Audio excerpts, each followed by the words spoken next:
Well, greetings and salutations, everybody. Welcome to the best damn movie-related show on the planet Earth, the John Campea Show, coming from right here, back in my quaint little studio. I'm, of course, your host, John Campea. I'm joined in studio today by our technical producer, Jonathan Boyd. Good morning, everybody.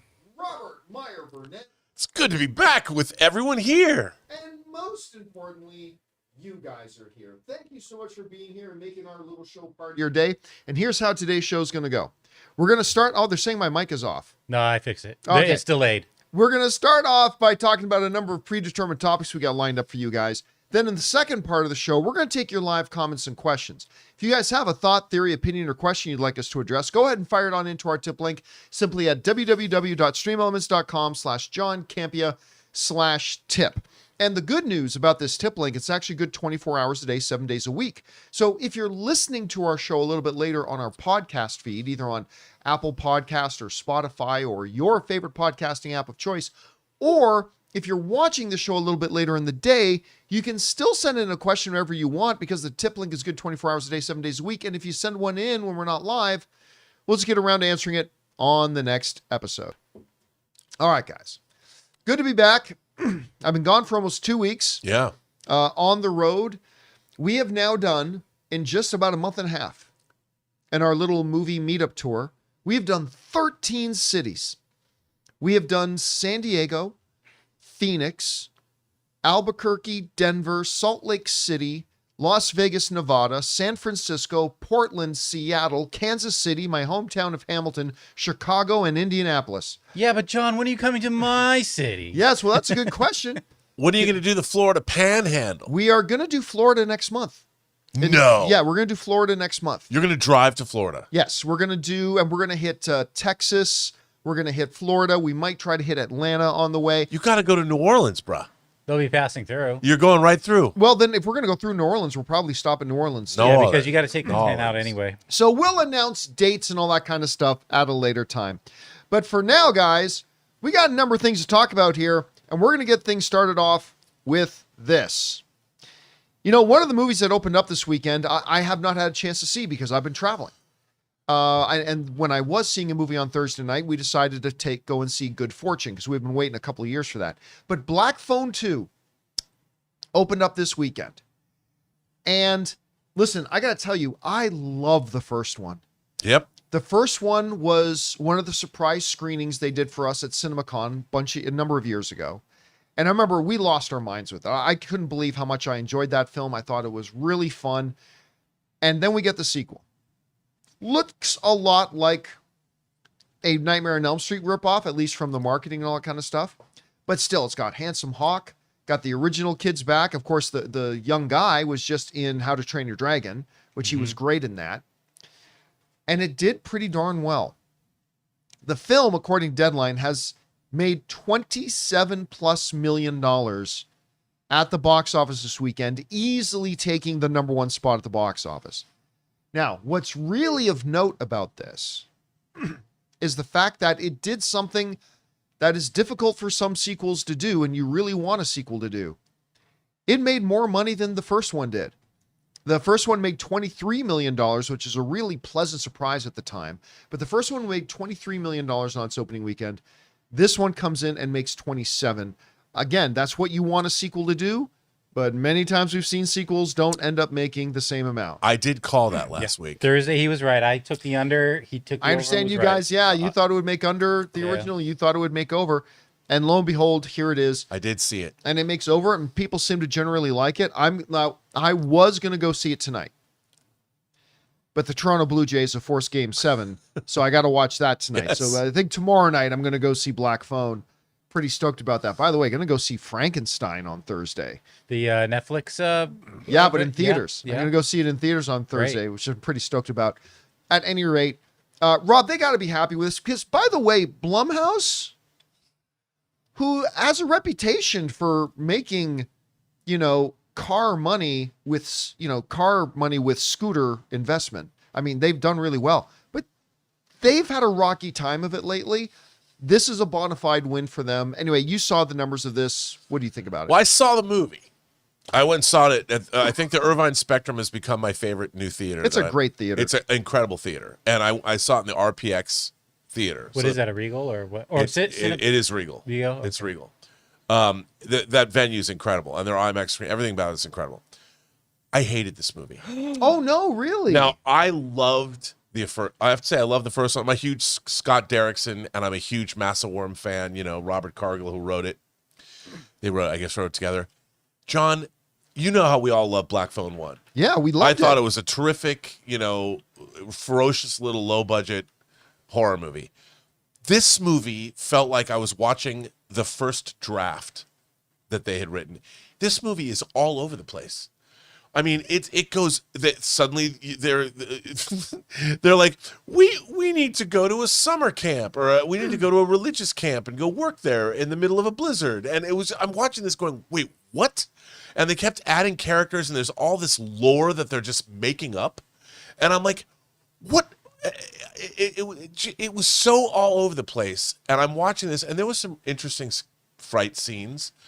But even these flashback scenes when she's dream walking or whatever, and it's shot in 8mm, I'm looking at this going, by the end of the movie, the dream walking rules that they set up were just thrown out the window. And I'm like, what? Everything that I love about horror movies, setting up a lore and following the lore. So they certainly didn't follow the lore from the first movie. And I'm watching this going, like you said, it's got Nightmare on Elm Street elements. They went to a camp so you couldn't get away from the Friday the 13th Crystal Lake elements. And then there was just, they introduced these new characters. I'm like, why are these characters even in the movie? Like suddenly there's this religious couple, and you're like, wait, what? And you're standing in front of this, you're in this like church at the camp, and there's a giant cross, and I'm like, what does any of this mean? What does any of this have to do with the Black Phone? But I will say this, I was entertained. I'm watching this movie, and I'm like, I'm going with it, but it was so full of gobbledygook. I'm watching the movie, and I liked it when I was watching it. I'm like, oh, okay. I'm like, but by when it was over, I turned to Alvaro, who I went with, and I'm like, dude, that was just gobbledygook. It's funny. Again, I haven't seen it. But it's funny you're saying that, because I pulled this up. So it's roughly gotten the same audience response and critic response that the first one did. I mean, people seem to generally like the film, but it didn't work for you. It didn't work for me. I'll tell you, even from the very opening of the movie, our character from the first film comes back, and apparently he's tormented, so he beats people up. Like, you find out later, like, people come up to him and like, you're not so tough that you survived this serial killer, and they pick fights with him. Well, you don't see any of that happening. You just see him beating on some kid, viciously beating him. That's like the first scene in the movie. I'm like, that's not really heroic. Like he's beating up this kid. This kid's on the ground. I mean, he's down for the count. He is out, and our hero is just going bam, bam, bam. And I'm like, you can't set up that he's tormented and fighting people without setting that up. You just jump right into this. You find out later that he feels this way, and I'm like, this isn't the way to open a movie. Not good. So what do you think about the box office results? I even said, the thing is, there's enough in here that it's entertaining. Like when you go there, there's enough, you throw enough up against the wall. I mean, there's something for everybody in this movie. You'll have a scare sequence that you love. You'll have some gore sequences you love. You've got people underwater in the ice if you want to see that. You've got the ghosts of dead bodies tied to oil cans under the water. I mean, there's something from 100 different horror movies in there, and there's enough to entertain everybody, at least for a minute or two. So it was entertaining, but I'm watching this going, whose movie is this? What is this a sequel to? It was 10 different movies in one. All right. There you have it, guys. Most of you seem to like Black Phone 2. Rob had some issues with it, but not everybody liked it at the same time. I love the first one. I'm looking forward to seeing it. I did too. I just want to go on record. All right. We'll see how you guys feel about this. Jump down to the comment section below and let us know your thoughts. All right, guys. With that down, let's talk about this, shall we? We were just talking about how Black Phone 2 opened up $27 million, which is better than the original did, which is always what you want to see with a sequel. But in an article that Deadline did about the success of Black Phone 2 at the box office this weekend, they threw in an interesting paragraph that was almost like a throwaway piece of data, but it caught me quite starkly. This is what they wrote in Deadline. I'll read the whole paragraph. Blumhouse Universal's Black Phone 2 was slightly bigger at 26.7 than the 26.5 million after Saturday's ease of 13% with 9.6 off Friday. It ended up making 27 million, but Blumhouse rightly gets its due. ComScore reports that year to date, horror movies have scared up $1.2 billion at the domestic box office, beating 2017's record of $1.16 billion, now onward to Five Nights at Freddy's 2. Which is also Blumhouse. Which is also a Blumhouse film. That was just a throwaway line, and it's like, wait a minute. Because, you know, Rob, we've been talking about this, like, my goodness, with movies like Weapons and movies like Sinners and Bring Her Back. And those are all original. Conjuring, which wasn't an original, but Conjuring and Final Destination also makes a ton of money. Final Destination. So we got both. And this. Very quietly, you know, we've been talking about, and some people writing in saying, man, this is one of the best years ever for horror. Well, that may not be true when it comes to quality, because there's been some really quality stuff with horrors. Like, again, Weapons, Sinners, Final Destination, all of them great. But this is apparently, without Five Nights at Freddy's 2, which is going to pad the lead, apparently box office wise, this has been, in a year that has been a struggling year for the box office. 2025 is apparently the biggest box office year for horror. Rob, that little tidbit hit me rather hard. I'm like, wait a minute, what? Really? And I stopped and thought about it because, you know, there was the year It came out. It made over $700 million. I guess horror didn't generate more than 500 million for the rest of the year. But Rob, you hear this number now, that this has now beaten the 2017 record. This is the highest grossing year ever for horror, and we still have more horror to come. Are you as surprised as I to hear that? What do you attribute it to? What do you think about this? I wasn't surprised, and I have to say that this year began, it didn't make a ton of money, but Companion was one of a delightful surprise. I was looking forward to it because I'd read the script, but the movie, I thought the execution of that film exceeded the screenplay that was written. The script was good, but the director really outdid himself. So that started the year for me on a great note. And then, you know, you get to an auteurist vision like Sinners, a movie that I keep revisiting. That's, you know, it's one of those movies where if I've got so good 10 minutes before I leave somewhere, I just pop in and watch little bits of it because I like the characters.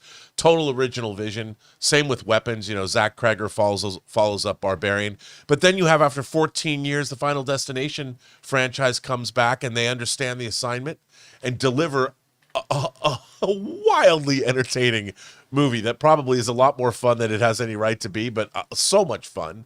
And then, you know, I think we live in I think the time in which we live, horror has always been defined by the era that the movies come out in. You know, 1975 or 4, when Texas Chainsaw Massacre came out, we were in the post-Vietnam era. Mm-hmm. And we had seen, same with Romero's Night of the Living Dead, it came out when Americans were seeing body bags on nightly news. You know, and Watergate had happened, and the country was sort of in a state of turmoil. Well, now I think our country is all over the place. You never know whether there's a tariff today or there's troops marching into cities or whatever the hell's going on. So when people have the feeling that their real lives are sort of out of control, horror movies are a great way to, you can sort of, in a way, confront your fictitious fears. And in the end, usually people triumph. Sometimes they don't triumph. But and I think that horror movies are very cathartic, you know, and so they've often reflected the times in which they came out. And I think what's really interesting about the horror movies that we're getting today is they represent a lot of different, they're very diverse in terms of the kind of movies they are. Sinners is very different from Weapons. This Black Phone 2 is very different from Weapons, which is very different from Companion. Which is very different from Conjuring, which is very different than Together. Which is, And like Together, another banger of a movie. And, you know, Bone Lake, which which I still haven't watched, but I want to see it. But people keep telling me how good it is. And so we're getting a lot of horror movies that are speaking to the audiences, and also they're not expensive to make. Right. You know, horror has always been, for the history of Hollywood, cheap, And when you make a good horror movie that connects for not a lot of money, that's why the slashers became huge. When Halloween became one of the biggest, most successful independent movies made at that time in 1978. This is a really great way for studios to spend. I mean, even you think about the most expensive one was like The Conjuring Last Rites was what, 55 million? Yeah. That's because it's the fourth in a franchise, but it's also the most successful in a franchise. And because that movie delivered, and that movie, interestingly enough, that had a really interesting, warm, familial component to it. It was all about family. And family, more so than Fast and Furious 10 was. And it left you, even though it was a horror movie, the end of that movie was surprisingly uplifting. With a marriage, and you got to see people from the former films in the franchise. But don't give it away. Sorry. I think, too, there has to be something to be said about the fact, like, I think everything you said is absolutely bang on. Like, when times are hard, the cathartic nature of horror movies can really become popular. But I also kind of want to point out that all the movies we've talked about, Sinners, Weapons, Bring Her Back, Together, Companion, I mean, these have all been really good. They've been all, yes. The quality of horror this year has been on point. On point. And that's got to help when, the next horror film comes out, when the next horror film comes out. And, I think, you see that momentum continue on with Black Phone 2, making more than its original did. I'm not a fan of Five Nights at Freddy's, the movie. Yeah. But it did so well. I got to say, the second one looks better. The second one does look better. That trailer was in front of Black Phone. And I'm like, it's going to make money too. It's going to make money too. And hopefully that kind of streak will continue. Anyway, guys, question is for you. What do you think about this? Apparently, according to Deadline, this year is already, and we're just in October, the highest grossing year ever at the box office for the horror genre. I mean, that was kind of stark when you considering the long history of horror. What do you guys make of it? What do you think contributed to that success? Whatever you guys think, jump down to the comment section below and let us know your thoughts. All right, guys. That down. Let's move on to this, shall we? There's not a lot of films today that you look at and you're saying, well, that's pretty much a guaranteed $1 billion film. I mean, you're talking about an Avatar film, maybe an Avengers film, but there's another one coming out soon, and that's Spider-Man Brand New Day. And of course, we found out that within Spider-Man Brand New Day, we got Sadie Sink as somebody. Jean Grey, Gwen Stacy, somebody else. Don't know. We'll find out. A brand new version of Madam Web. Can't go any worse than the last one did. We got John Bernthal coming in as the Punisher, but we also have Task Man himself, Mark Ruffalo. By the way, Task is great. I'm loving this show. But we got Mark Ruffalo as Dr. Bruce Banner, a.k.a. the Hulk. Don't know if we're going to see Hulk, but we're going to see Bruce Banner. Well, as I was scavenging around the internet today, comicbookmovies.com has shared some images of on set of Spider-Man Brand New Day, Mark Ruffalo beaten and bloodied. Let me get a little bit of a larger version of this. In the streets, there, we scroll down, there's another picture here of him. You see the blood coming down his face. He's got massive bruises and all that kind of stuff. So, what does this mean? Well, it could mean nothing. It could mean a few things. Here's some of the things that I take away from getting this image. Number one is, we talked before when we found out Mark Ruffalo was going to be in the film that it could be a very much a short thing. He literally could meet with Peter in one or two scenes and that would be it.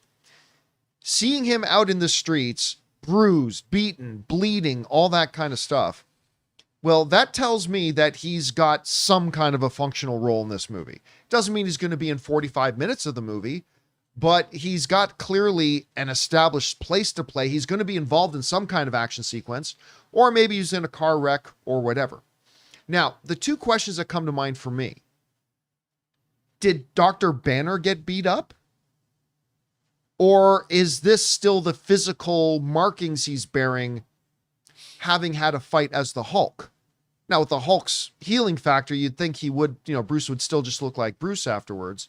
But because in the previous MCU films, whenever, pardon me, even after action sequences, whenever Bruce transforms back into Bruce, I don't think I remember ever seeing him wearing the damage, but that could be a different thing about him now. Now, but here's my biggest takeaway. And this is one we suspected from the beginning, but this picture confirms it. No more damn Professor Hulk. Because you guys remember in Avengers Endgame, Bruce only existed in one form. He was half Hulk, half Bruce, all big guy. I mean, that's what he was. He was Professor Hulk, period. So we had speculated before that if Mark Ruffalo was going to be in the film, it very well could be that, oh good, has Bruce now separated that? Has he come out of that? Are we done with Professor Hulk? I hope so. Now, it could still mean that when he turns into the Hulk, he still might maintain his personality. I certainly hope not. I am so over Professor Hulk. I'm done with it. So hopefully that's that. So that's me as a movie fan doing what movie fans do, making a whole lot of speculation out of very little. One image of him on the street. Anyway, Rob, you had a chance to see this picture of Mark Ruffalo all beaten and bruised. What are you taking away from this? Well, first of all, I find it intriguing, and I've often thought that, Peter Parker is himself a scientist, knows a lot, and without Tony Stark around, maybe he seeks out Banner, because obviously he knows a lot more about them than they know about him. And so maybe they've collaborated on something, and that brought down some heat on Banner, and maybe this has nothing to do with Hulk at all, that he got beat up by one of the villains in the movie. For maybe they've come up with something that is desirable. I have no idea. But like you, what I do like about this is I really like Mark Ruffalo as an actor, and I really like what he brought to Hulk, especially in the first Avengers, and the way that he would play both characters. And I thought ever since, look, did I like seeing him as Gladiator Hulk in Thor Ragnarok? Loved it.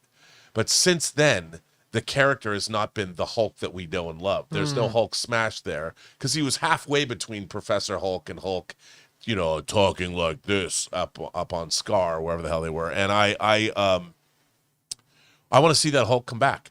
And I think that this gives me hope that, like you, we're going to get to see that character come back.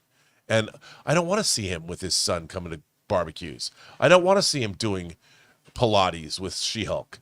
I want to see the Hulk kick some ass with people that deserve it. You know what? To your point, I would be perfectly okay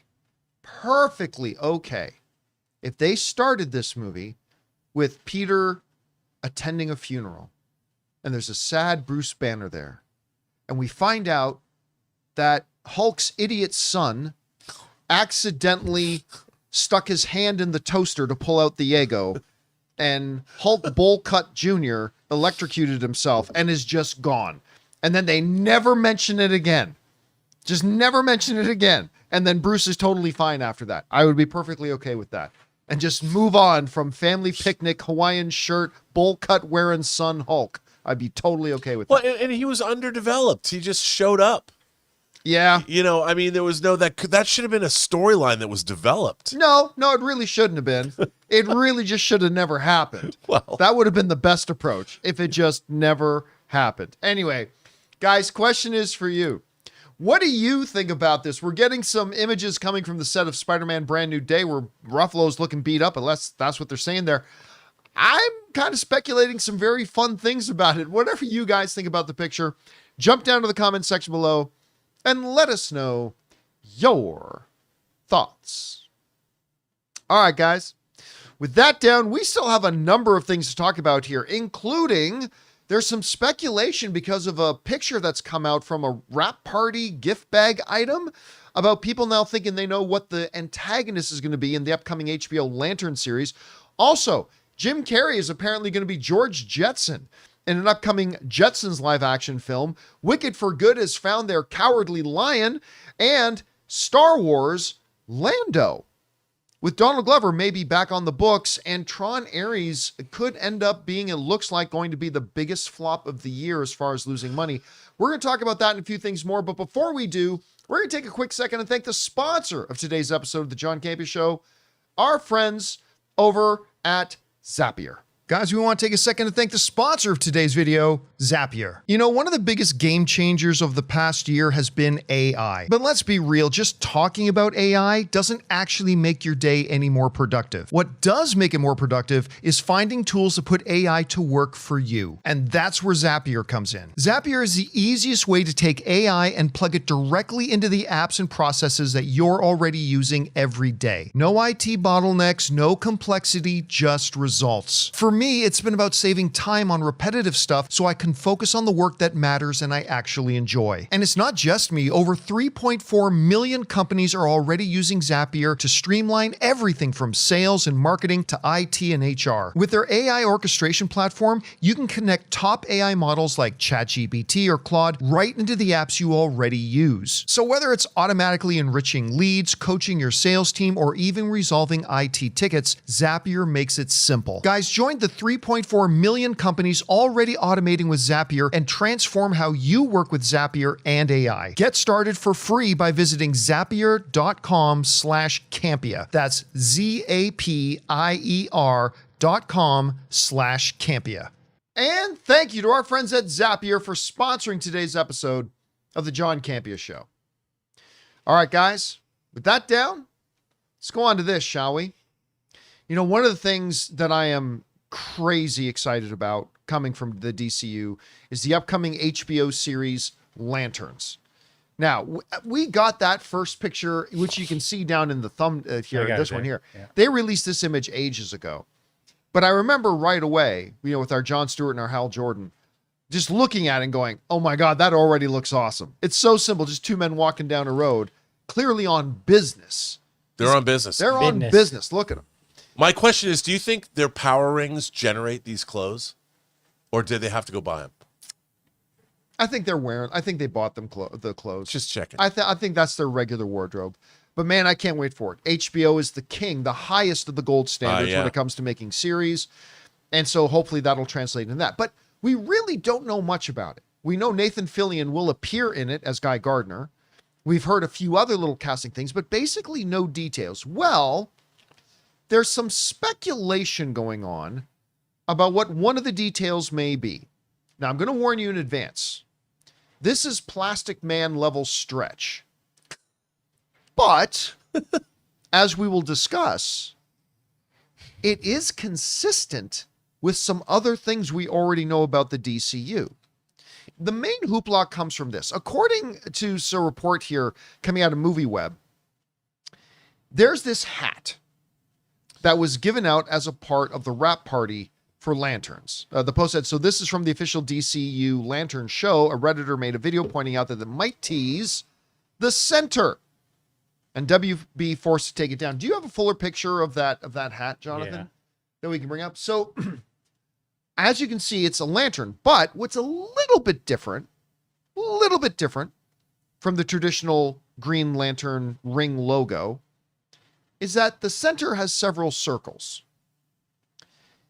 The speculation that has now started to run around the fan circles, no pun intended, is that these circles are a representation of the center. Now, in case you're wondering, John, what the hell is the center? In the comics, I believe starting in the 1960s, the center is basically, I bet you didn't know that the TV series Lost was a DCU show, because apparently the characters were all living on the center. So the center is basically a sentient island that also has some dinosaurs on it.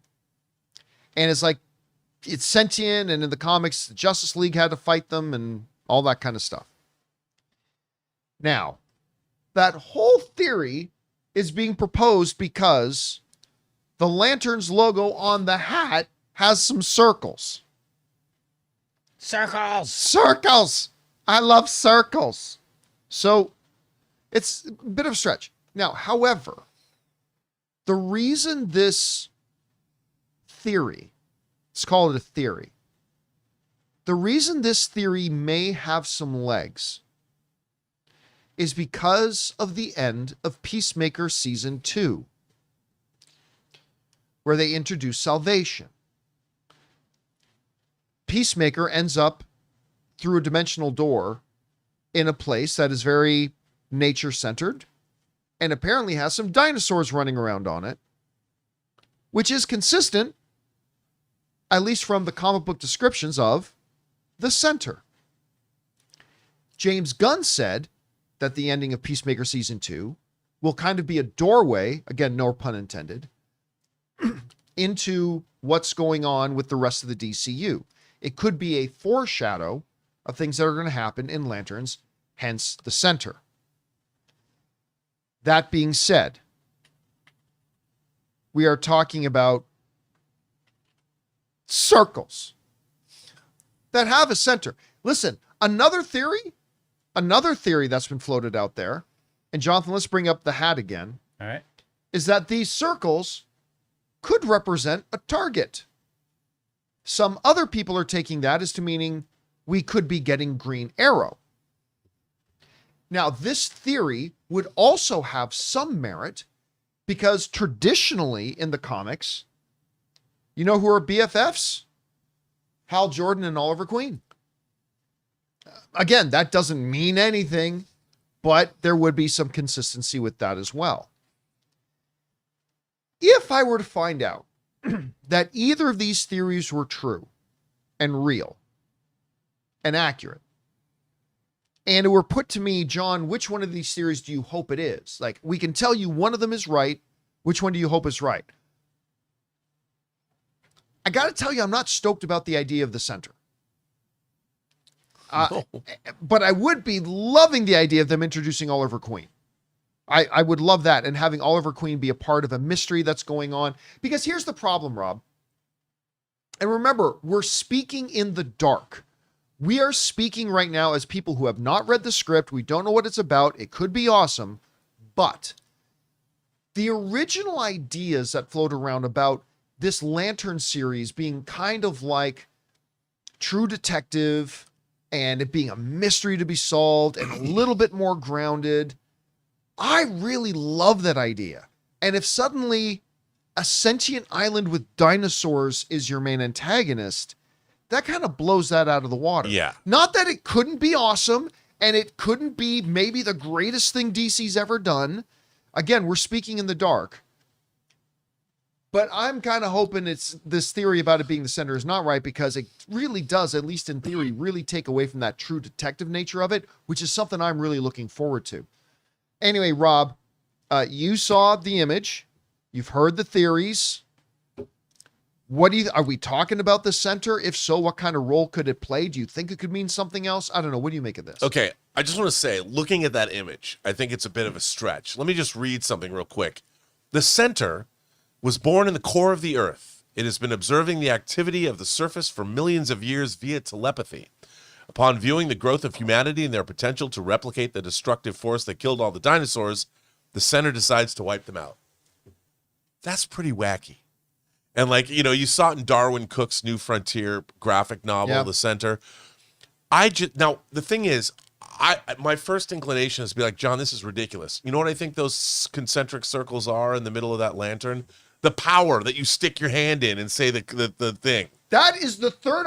Listen, I was going to say that could just be an updated version of the logo. I mean, for you Green just Lantern, stick your hand in there. period. My power, Green Lantern's light. I mean, It just seems like that's illuminating, but also lanterns have that circle. yeah, Images. I mean, Now, these are just more circles and inside of it. that whole logo, if that's the logo they went with, is a little different than the one we're used to. But not much different. No, but it's vaguely there, but it's not as it's a little fatter and squatter. But that's why it looks like that's the where you stick your hand in the power. The center is a big leap. I mean, in terms of making something that we look at, I find myself, it's difficult to reconcile that first picture they released of Aaron Pierre and Kyle Chandler with the center. Like those two things, those are like two flavors that are not in a Reese's peanut butter cup. They are not two great flavors that go great together. But then again, I mean, James Gunn put Starro in the Suicide Squad. it reminds me of Lighthouse Glass. Yeah. See? Yeah. So, I don't know. Does that mean it's confirmation the Gotham City Sirens are going to be in Lanterns? Lighthouse Glass. But the thing is, that's the only thing that gives me pause. That James Gunn would put something like the center into this. And like I said, He would do again, it. it's hard to just completely discount it because, again, the ending of Peacemaker season 2 with Salvation, that looks like it could very much be connected to the center or even be the center. Again, it is Plastic Man level stretch, but I'm just saying it's hard to completely discount it. I know. I think out of all three, I honestly think the most, what's the name of the law that says the simplest answer is most often Occam's razor. There you go. And I think what we're probably looking at here is just a new look at the new logo of the Green Lantern Corps. That's what it's most likely. But, we'll find out. Guys, question is for you. What do you think about this? Is this image of this piece of merch making you think, oh my God, the antagonist of this series is going to be the center? It could be. It's certainly not outside of James Gunn's wheelhouse. Could it be maybe more of a Target sort of thing, implying that we're going to get a Green Arrow? Could it mean just power circles? Or is it just the logo itself? I don't know. Whatever you guys think about this, jump down to the comment section below and let us know your thoughts. All right, guys. With that down, let's move on to this, shall we?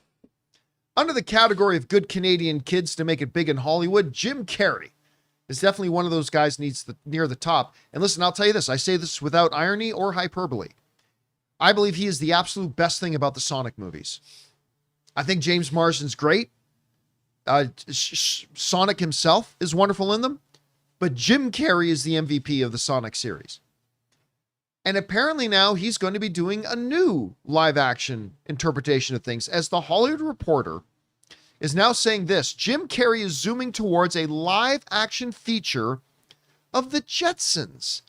The actor's in talks to star in the project from Warner Brothers Pictures that has Colin Trevorrow attached to direct from Jurassic fame. Trevorrow and Joe Epstein are in talks to pen the script. The Jetsons, which debuted as an animated comedy series on ABC in 1962, which was kind of a flip side of the coin to the Flintstones, centered on a futuristic family comprised of George Jetson, wife Jane, their 2 kids, robot housekeeper Rosie, and dog Astro. Hanna-Barbera produced the Space Age show that counted William Hanna and Joseph Barbera as co-creators. And by the way, Rob, a little bit of trivia for you. Do you know what year the Jetsons was supposedly set in? 2025. No, but closer than you think. 2062. Okay. The world of the Jetsons is supposed to be just like less than 40 years away from now. I just want to know if Trent Reznor and Atticus Ross are going to redo the theme song.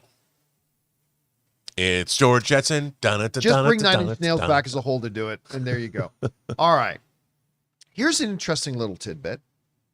This was kind of shocking to find out.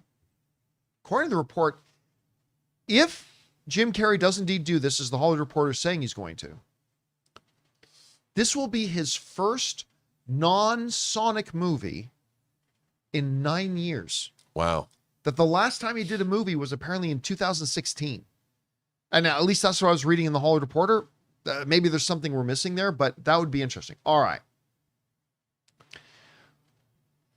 I heard somebody say, or I read somebody write in the live chat a little bit earlier, a Jetsons live action movie seems unnecessary. I got news for you. Every movie ever made is unnecessary. What? Yeah. Sorry to put it to you. There may be some you're looking forward to more than others, but no movie ever made in the history of mankind has been necessary. The Snyderverse was necessary. The Snyderverse was necessary. So that being said, I'm okay with them trying. I mean, hey, look, they've been having some success with this stuff recently. I'm okay with taking a shot at the Jetsons. However, as much as I love Jim Carrey, absolutely I do. Good Canadian kid. He's one of the true gems in the business. I think he is irreplaceable. Jim Carrey is 63 years old. At most, according to the show, George was 40. 40 years old. There was an episode in the Jetsons, and they never explicitly say his age, but there was an episode in the Jetsons where George says, I've still got 110 or 100. I'm going to live to be 150. I've still got 110 good years in me. There you go. He's 40. Jim will probably be 64 or 65 by the time they do it. Now, what is possible is that we are going to get an older George Jetson, and his two bratty kids have kids of their own. Maybe they could be going in that direction. But removing the fact, Rob, that no movie is ever necessary, I don't ever remember reading a super chat or a tip question or any comment from any of our readers saying, what I want to know is, when are we getting a live action Jetsons? The question is not whether it's necessary. No film is necessary. The bigger question at hand is it desired? Is there a demand? Are there people out there clamoring for a Jetsons live action film? And I got to tell you, my thought is no. I really don't see. And then compound that with the fact that I don't see the great Jim Carrey as a good choice for a George Jetson. I mean, maybe if you want to cast Danny DeVito as George's boss, what was it? Sprockets or Spacely Sprockets. Spacely Sprockets was the name of it. I can't remember the name though. What was the name of the boss? I'll have to look it up. But was it Mr. Spacely? Maybe it is, yeah, Mr. Spacely. So, Sprockets? I mean, Danny DeVito's that. There you go. Or maybe Jim Carrey himself would be Mr. Spacely. Maybe it's not That's George, but I don't know. Anyway, Rob, you read this report that came out a few days ago. Do you like the idea of Jim Carrey as George Jetson? First of all, I do. And I think that he, like you said, he's older, but you could have Judy be 30, you know, because Jane, his wife, daughter, Judy, yeah, you know, so it's not like she has to be a teenager.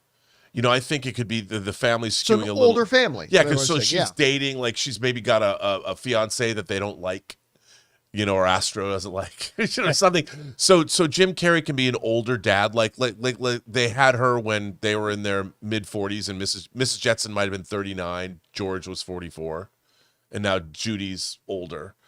So that doesn't really bother me because I see, if you look at pictures of George Jetson, I can see Jim Carrey as that character. I can see him paying. You know, I believe that Joe Dante, you know, Joe Dante of The Howling and Small Soldiers and Gremlins, I think our friend John Schnepp, the late great John Schnepp, was doing, when he was doing a TV series version of The Death of Superman Lives, he was covering movies that didn't get made, that almost got made.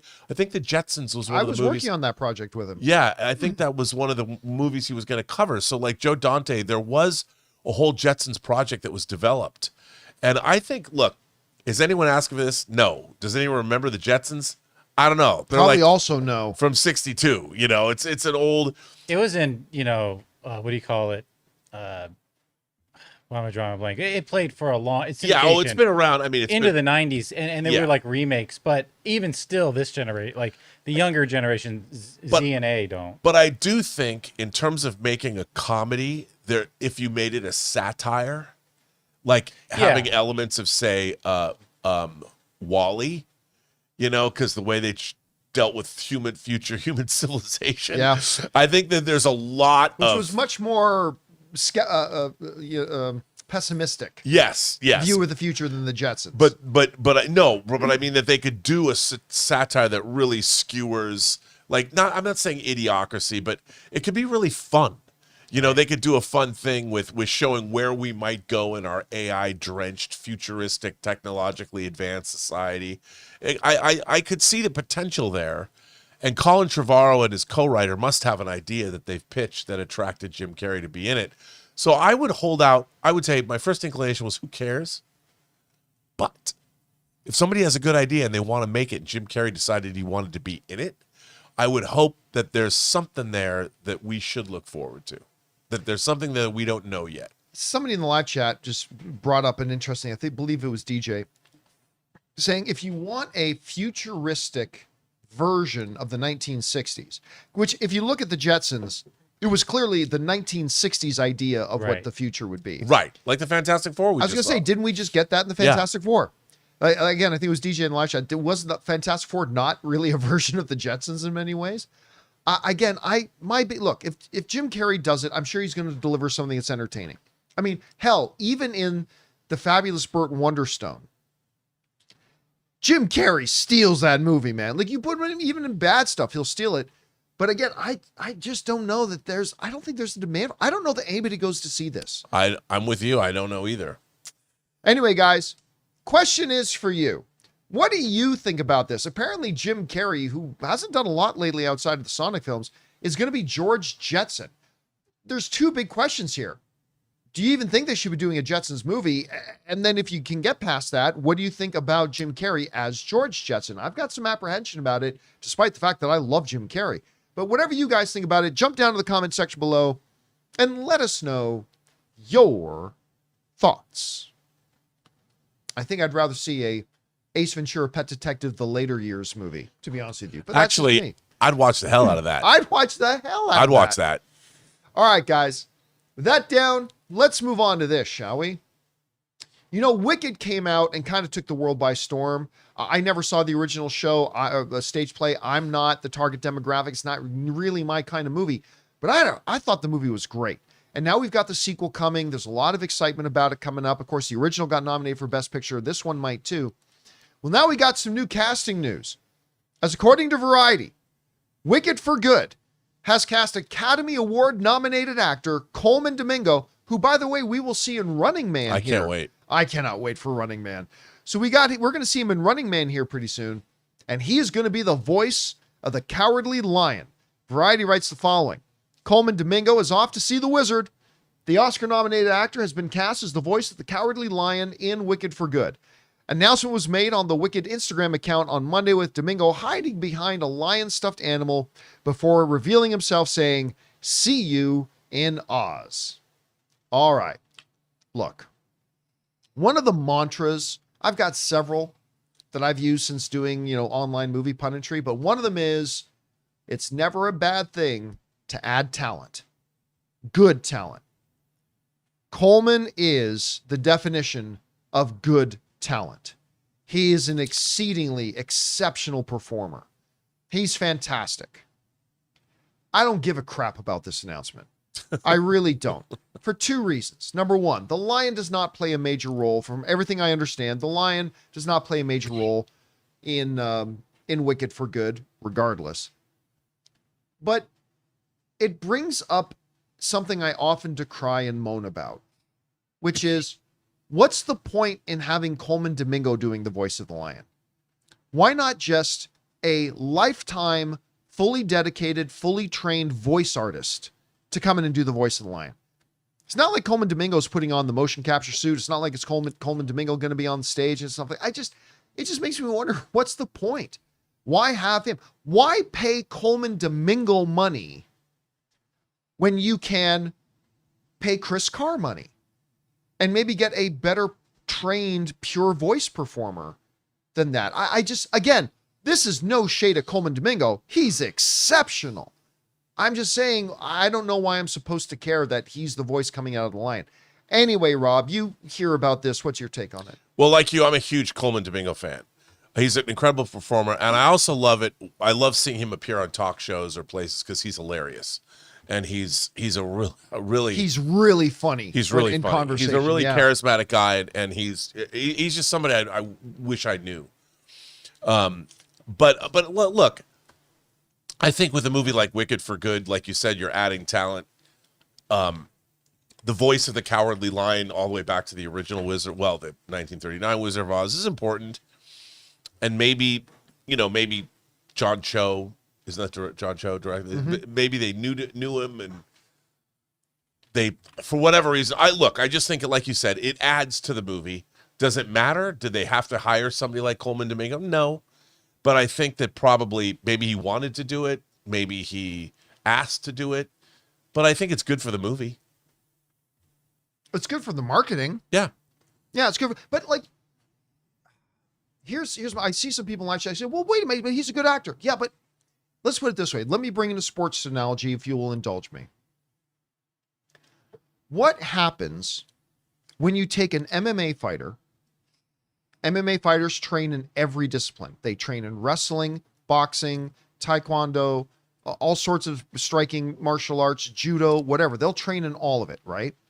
To be a great all-around thing. That's Colman Domingo. He's a great overall actor. But what happens, and we've seen this, when you take a mixed martial arts fighter and put them in a boxing match against somebody who is just does nothing but dedicate themselves to just boxing? A mixed martial arts fighter can box. But whenever you take a mixed martial arts fighter and you put them in a fully dedicated, fully trained, only focuses on boxing boxer, the boxer wins. Yeah. That's kind of my feeling here. It's that, okay, Colman Domingo's a great actor. But if you get a dedicated, trained voice actor, they're going to do twice the job that Colman Domingo will. And the movie will be better for it. But I think you nailed it, Rob. I mean, this is not a move made about bettering the movie. This is a move made about giving you better marketing. Sure. And it's unfortunate that this is one of those situations where marketing is going to be at the... Again, I'm not saying Colman Domingo would do a bad job. I'm just saying it would have been done better by somebody who just focuses on purely voice performances, because that's what they train to do 24/7. So, I don't know. That's just kind of my take on it. But again, whatever you guys think about this, jump down into the comment section below and let us know your thoughts. All right, guys. With that down, let's move on to this, shall we? You know, the Solo movie came out. It was a movie I enjoyed. Solo, A Star Wars Story was a good little sci-fi space adventure movie. I enjoyed it. I do too. But one of the best parts about it was Donald Glover's Lando Calrissian. He found a way to tap into that. And of course, it didn't hurt that, what's the name of the actor again who played Lando? I'm Colt 45 guy. Oh, Oh, Billy D. Williams. Billy D. Williams. I was don't know thinking why you I meant forgot Donald Billy D. Glover. Williams. Yeah. It's just, But I mean, you know, Donald Glover famously talked about how him and Billy D got together and they worked over the nuances of Lando. And I thought what he delivered was a truly great rendition of a younger Lando Calrissian. he did. I thought he did a great job of that. Now, you guys might remember, they then talked about doing a Lando series. A year or two of development happened, and then out of nowhere came in the announcement, guess what? We're not going to do a Lando series. We're going to do a Lando movie. I think that was 3 or 4 years ago. Haven't heard anything since. Well, apparently, and this is coming from MovieWeb, that movie may be back on. Maybe. Depending. This, again, comes to us from MovieWeb, who wrote, according to Daniel Richmond, who, again, is hit and miss with their accuracy. But according to Daniel Richmond, the Lando project is now back from the dead once again and is in active development. Naturally, this kind of rumor comes along quite often, so it's best not to get too excited just yet. That's an understatement.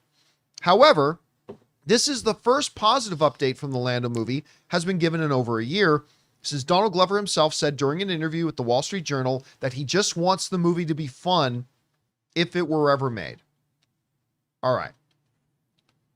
There's a couple things that need to be pointed out here. Back in 2024, Donald Glover suddenly had to cancel his tour, citing a health issue that had arisen. It was going to require surgery and long recovery time. And we really haven't seen or heard much from Donald Glover since then. Now, he has been photographed this year in the recent months at a couple of events, which is a very, very good sign. I mean, obviously, number one, his health, his well-being, number one priority, absolutely. That being said, it's definitely a positive sign that he's been photographed at some public events recently, that he's now getting out, all that kind of stuff. And maybe with him now being on the road to recovery and getting back on his feet, maybe that has put this back into motion. Maybe now he's gone back and said, let's go. Look, Solo, as good as I thought the movie was, it wasn't great, but it was good. It was fun. It flopped. Did not do well at the box office. How will a spin-off of that movie do? I'm not sensing that there's a huge demand for a young Lando movie, but I will say this. I'll be there. I don't expect it'll do well. If I'm an executive at Disney, I don't greenlight this. But if they do go ahead and make it, again, I thought Glover did a great job portraying a young Lando. If you can come up with a great adventure for a scoundrel like Lando back in his day, I'll be down for watching it. I'll be excited to see it. But again, I don't expect it would do all that well. Anyway, Rob, you hear about this. So 2 questions. First question is, do you believe we're going to get a Lando movie? And then number 2, assume that you did for a second. Let's say it did come. Do you think it's a good idea, bad idea? Where do you think they go with it? How do you see it? Well, back in the day, in the 80s, there was a series. They did 3 Han Solo novels, and they did 3 Lando Calrissian novels. Lando Calrissian and like the Mind Harp of Sharu, or the Flame Wind. Lando Calrissian and the Flame Wind of Ocean. And I like those books. And I would be more excited. Like, again, it all comes down to the story and the execution. I really like, as you pointed out, Lando Calrissian's portrayal by Donald Glover in the Solo movie. I really think you could do a kick-ass. Again, it all comes down to tone. What kind of tone is this movie going to be? And you've got to make the movie's got to be like Lando, like Glover says. It's got to be fun. It's got to be fun. It's got to be kick-ass. I mean, it's too bad that Sam Jackson already played a role in the Star Wars universe, because he could play Lando's dad. He could do something like that. I mean, maybe Mace Windu is Lando's dad. No. but I mean, something. If you have a great story, and I could see coming up with a great story about Lando. I mean, he's a card sharp. He's a swindler that became a respectable businessman, and there's so many great stories you can tell. Again, you go back and you look at what is the model of a movie, like a crime thriller that you could then transpose into a Lando Calrissian movie.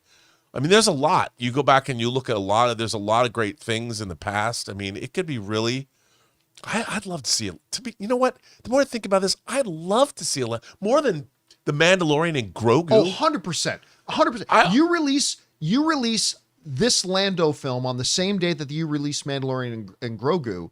Again, a film I'm going to go see, and I got to pick which one to see first. I'm going into the Lando theater 10 times out of 10 before I go into the Mandalorian one. That doesn't guarantee it'll be better than it. No. But I think it's got a better chance to be good. 100%. I mean, you go back in time and you come up with something really great. It could be awesome. I mean, I'd be down. All right, guys. Question is for you. What do you think about this? This report is saying that they may be back in development on the Lando movie. Now, for the record, I don't think the movie's going to happen. All right? Just for the record, I don't think the movie's going to happen. I don't. But I'm certainly down for it happening, and I'll be kind of excited to see it, even though I don't think a lot of other people will, and I don't think it would make a lot of money. Solo did. Anyway, whatever you guys think about all this, jump down to the comment section below and let us know your thoughts. All right, guys. With that down, let's move on to this, shall we? Sticking on the topic of movies that didn't do very well. Tron Ares, of course, opened up in theater last week. Did not have a great opening weekend, which I was not surprised to see. The movie itself, I defined it, Rob, as a very firm okay. Yeah. It's an okay movie. You got around to seeing it? I did twice. I've saw it 3 times as a result of the movie meetups. And apparently, a lot of other people, that seemed to be the general consensus for it, was that it was okay. As I bring up the Rotten Tomatoes rating for it, it said this. Like, the last I checked it on, it was about 50%. Right now, Tron Ares is sitting at, it went up. Oh my goodness. The rating went up, if I can get it onto the screen here. There we go. It went up to 53%. Nice. And listen, 86% of the audience liked it. I don't get too excited about the audience rating unless it's over 90, but 86 is all right. 53% means it's literally split. Some people liked it, some people didn't. I thought it was okay. I didn't think it was a very good story. Right. I thought a lot of the dialogue was pretty lame. But the basic premise was interesting. The visuals were great, and the music killed it. Yeah. It just absolutely smashed. The music was so good. So it was all right. Whatever, it was okay. Well, according to a new report in Deadline, they are now forecasting that Tron Ares is going to be the biggest money-losing film of the year. And they're saying here in Deadline that the movie is projected now to lose over $132 million when it's all said and done. Now, look, I don't think anybody should be surprised by this. It's clearly a very beautiful looking film. Yeah. I mean, no expense seemed to be spared in the production of the film, at least It was shot by Jeff Cronenweth, who his father was Jordan Cronenweth, who shot Blade Runner. It looks great. It's visually a very beautiful movie. Clearly a lot of money was spent on it. I think they're saying $220 million is what was spent on the movie. That's not including marketing. And they didn't have the biggest marketing budget in the world. But it was well marketed. It was a well-marketed film. I got to tell you, though, I'm not terribly surprised, and I'll tell you why I'm not surprised. One, while I loved the trailers for it, I did. What did I say when they first announced this movie? Why are you making another Tron? You're acting as if Tron Legacy came out and was some big breakout smash hit. Guys, newsflash, it wasn't. Tron Legacy was not all that well received. Actually, if we go over and take a look, Tron Legacy, even fewer critics liked it and a significant less people liked it. I was not a fan of Tron Legacy. I mean, I could look at Olivia Wilde all day from Tron Legacy. But I mean, I'm sorry, guys, it wasn't a good movie. If you enjoyed it, that's great. But to me, Tron Legacy was quite a disappointment to me. I'll give you a hot take. I like Tron Ares more than Tron Legacy. And that's not saying much because I didn't think Tron Ares was all that good. I mean, again, at most, I think it was okay. But the film Tron Legacy came out decades after the original Tron. It wasn't very good. It underperformed at the box office. Who thought that, you know what, 15 years after Tron Legacy, a movie that wasn't very good, not well received, and underperformed, you know what, we should do another sequel. That'll do it. And again, you know, they played the trailers at CinemaCon, and I thought, okay, I gave credit where it was due. The trailers looked awesome. They really did. And the movie's not terrible, but you're making a movie 15 years later after another sequel that wasn't very good, not well received. The audience didn't particularly like it. The critics didn't particularly like it, and it didn't do particularly well at the box office. In what world and in what boardroom did somebody sit around and say, you know what'll really hit it out of the park? Another Tron movie. And to make things worse, the quality of the film didn't do anything to help overcome that. Again, it was okay. But this movie needed to be a top 5 best film of the year, I think, to generate enough positive buzz to move the needle on the response to it. So, as somebody who thought the movie was okay, and as somebody who thought the marketing was great, Rob, I'd be lying to you if I told you I was anything but not shocked at all to see these numbers, that it could end up being the absolute biggest money-losing film of the year, because it never should have been made. They never should have made this movie. There is no logical... Rob, you cannot make a case to me. Let's back up 2 years. There is no case you can make to me in a boardroom that would convince me that any kind of another Tron project would be a financial success. No argument you can make for it. So I don't know. You see these numbers. Are you shocked by them? Are you not shocked by them? What do you think of this? Well, I'm saddened by them, only because I have great affection for the first Tron. I made a documentary about it that's on the Blu-ray. You know, I thought it was the first foray into CG. There's a lot of interesting stuff. But like you, I didn't like Tron Legacy very much because I think the direction they've taken the franchise in is essentially it has nothing to say. When the first Tron movie came out in '82, we did not know where our computer world was headed. In my documentary, you even see Roger Allers, who later went on to direct The Lion King, talk about meeting the guy who came up with the desktop computer, you know, which we have laptops now. And by the time you get to Tron Legacy had nothing to say about our computer-drenched society. It had nothing to say about the rise of the internet. they decided to sequester the whole idea. They're on the grid. The grid. I mean, that was something that came out of what they were coming up. It had nothing to say about our world. And the best science fiction, John, has to have some kind of allegorical commentary on our world today. It has to relate back to us. And the thing about Tron Ares was, I thought it was interesting. Okay, programs coming from they had that idea in Tron Legacy, but programs coming into the real world. But beyond that, it was all just gobbledygook. None of it mattered. It had no real stakes. You know, and there's lots of cool visuals. Things get blown up really neat, and light cycles in the real world's fine and all that. But it didn't really make a lick of sense. Like, why is any of this happening? And it also, to be fair, had nothing to say to us, to the audience. I mean, you know, even you go back and look at The Matrix, which is now 26 years old. The idea that The Matrix had so much philosophy about what is real and existentialism, and they were quoting philosophers, and they were going back to Japanese anime, and it had a lot of thought behind it. This movie felt like it was written by junior high schoolers in a way. And I wanted to love this movie so much. And like you said, it's fine. It was fun to watch. I finally saw the first time I saw it was not in a theater. And I saw it in a theater, and I'm like, these are really incredible visuals. But it's what is that saying? Thunder and lightning signifying nothing or whatever. I was just left cold. Like, it was a mediocre movie, and it shouldn't have been. It had all the resources to make it something really for the ages. And it wasn't that. You have to start with a great script. You can't sit there and go, let's revive an IP. I'll say this for it. Aside from the visuals were good and the music was outstanding. Yeah. I will say this for it.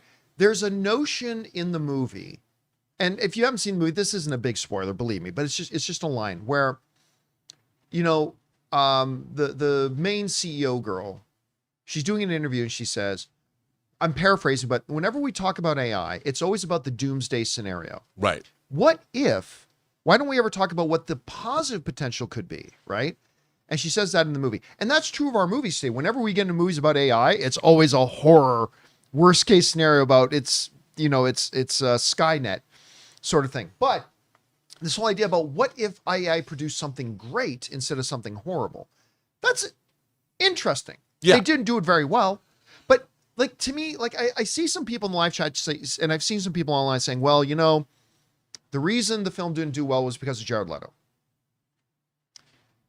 This is what saying that is like.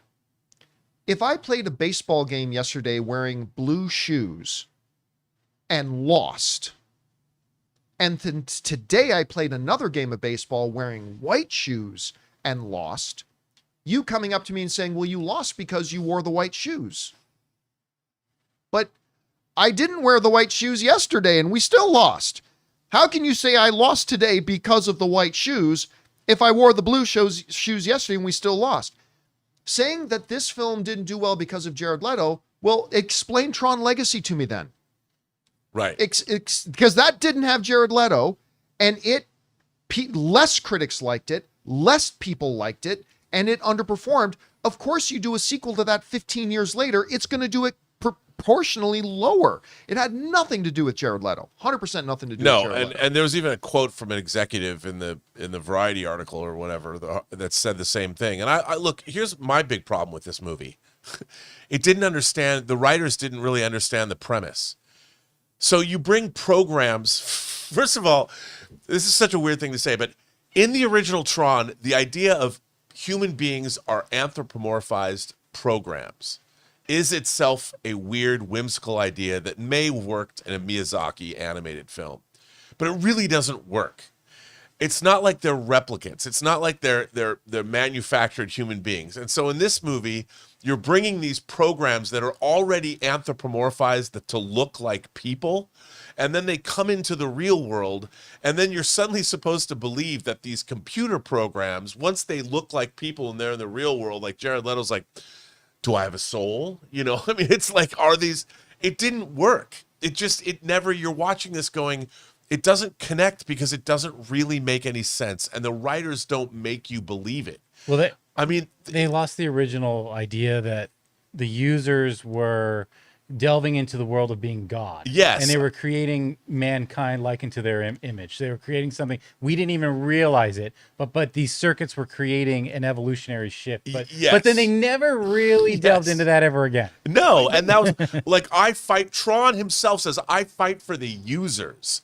And that was the whole thing. They literally are connecting with the spiritual world, which is us in the first movie. And they dropped all of that in Legacy. And there wasn't any of that in this movie either. And that would have been relatively interesting, because if we create AI and it becomes artificial superintelligence, we have created a life form, albeit a digital life form. Human beings did that.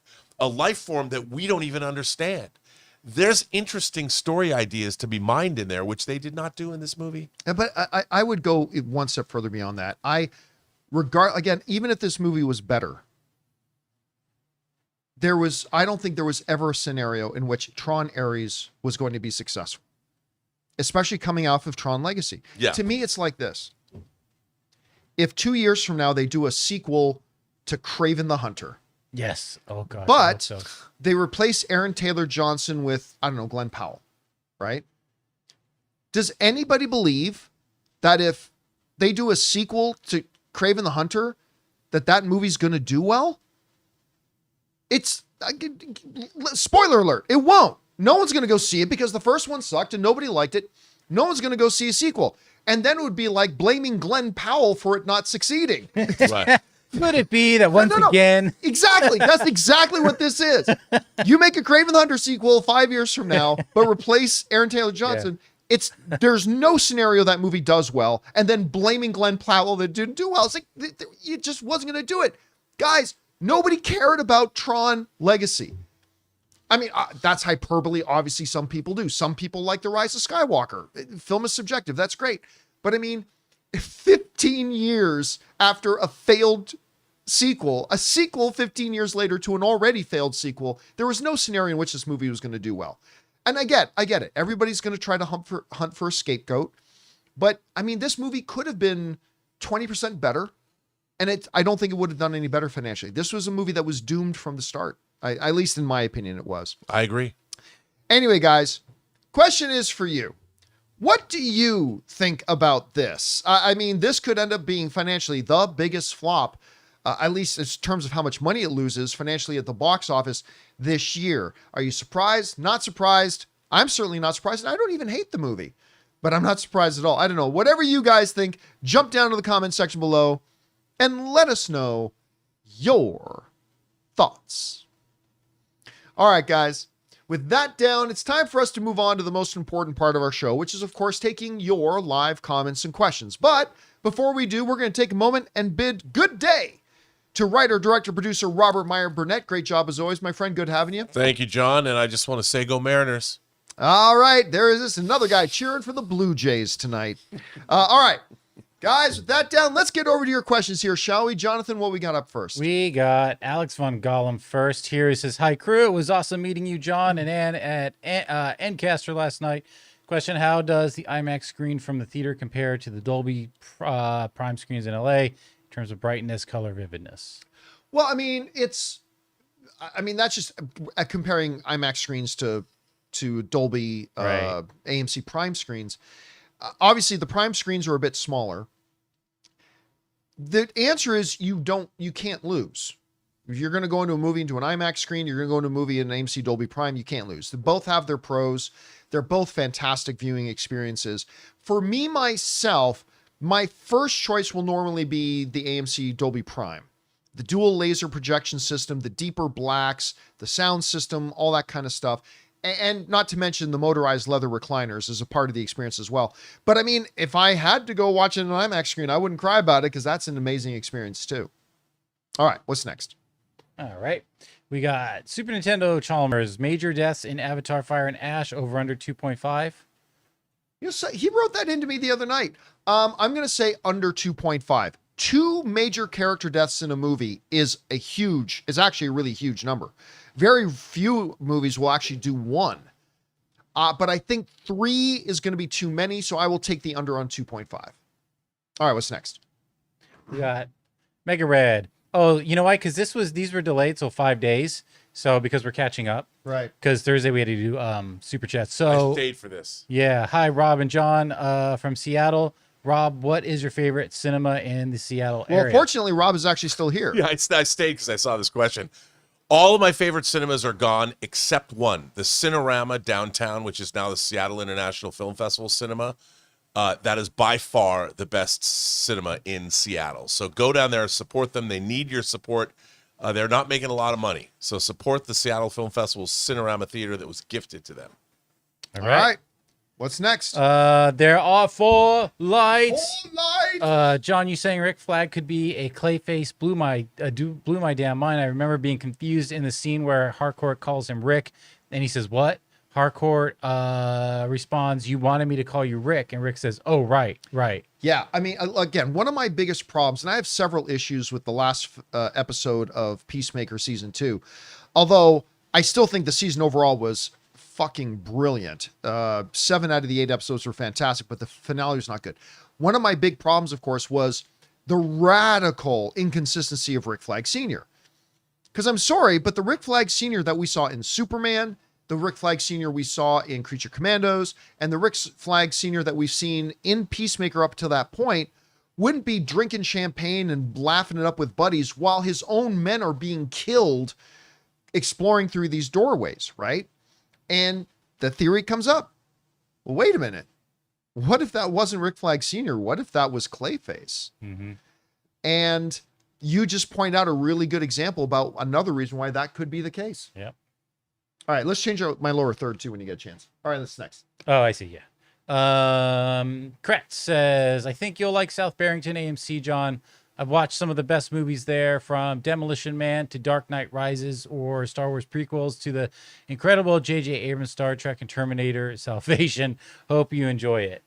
I'll tell you what, I really enjoyed the AMC South Barrington. Actually, we can bring this up.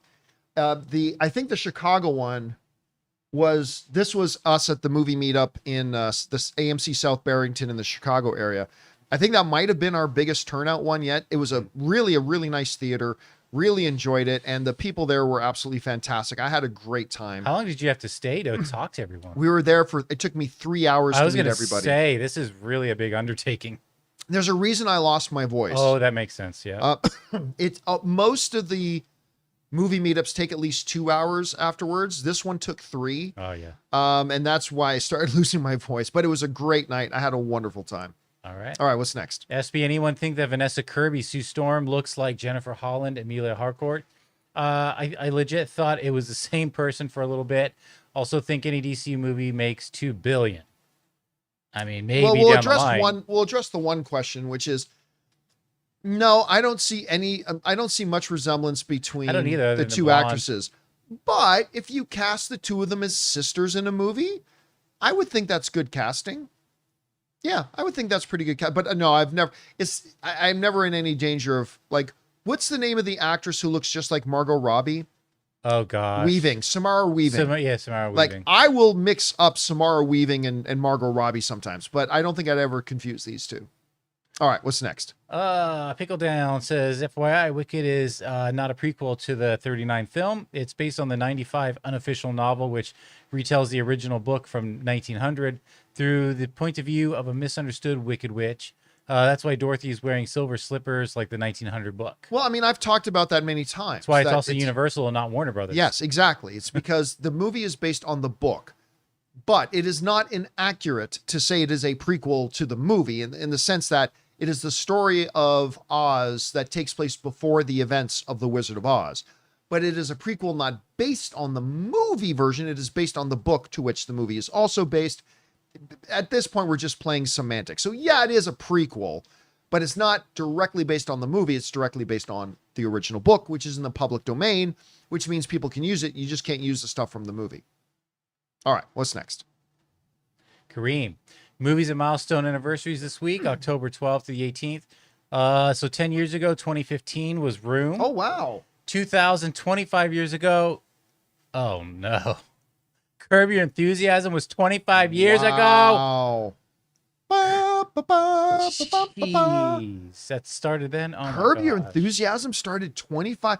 You know what? That makes sense. Yeah, Because after Anne, and it was still 4x3 if you look at the first yeah, season. I was going to say that. Anne last year did her first ever view of Seinfeld, and she watched the entire series.